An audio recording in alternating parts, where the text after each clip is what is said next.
Cristiano റൊണാൾഡോയുടെ സ്വപ്നത്തിന് ഒടുവിൽ വിരാമമായി. പ്രീ ക്വാർട്ടർ പോരാട്ടത്തിൽ സ്പെയിനിനോട് ഒരു ഗോളിന് പരാജയപ്പെട്ടതോടെയാണ് പോർച്ചുഗൽ ലോകകപ്പിൽ നിന്നും പുറത്തായത്. മത്സരശേഷം കണ്ണീരോടെയാണ് റൊണാൾഡോ മൈതാനം വിട്ടത്. ലോകകപ്പ് കിരീടം നേടണമെന്ന ആഗ്രഹവുമായി നിരവധി തവണ ലോകകപ്പിൽ കളിച്ചെങ്കിലും ആ സ്വപ്നം യാഥാർത്ഥ്യമാക്കാൻ അദ്ദേഹത്തിന് സാധിച്ചിട്ടില്ല. പരാജയത്തിനു പിന്നാലെ പോർച്ചുഗൽ ടീമിന്റെ പരിശീലകനായ റോബർട്ടോ മാർട്ടിനസും സ്ഥാനമൊഴിയുന്നതായി പ്രഖ്യാപിച്ചു.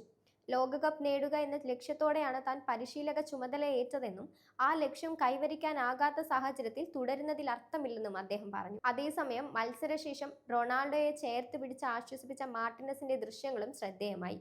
ഫുട്ബോളിനായി എല്ലാം സമർപ്പിച്ച താരമാണ് റൊണാൾഡോ എന്നും അദ്ദേഹത്തിന്റെ ആത്മസമർപ്പണത്തെയും നേതൃത്വത്തെയും എന്നും ബഹുമാനിക്കുന്നു എന്നും മാർട്ടിനസ് പറഞ്ഞു. റൊണാൾഡോയുടെ കണ്ണീരും മാർട്ടിനസിന്റെ രാജിയും പോർച്ചുഗലിന്റെ ലോകകപ്പ് പുറത്താക്കലും വരും ദിവസങ്ങളിൽ പോർച്ചുഗൽ ഫുട്ബോൾ ടീമിൽ വലിയ അഴിച്ചുപണികൾ ഉണ്ടാകുമെന്നാണ് സൂചന.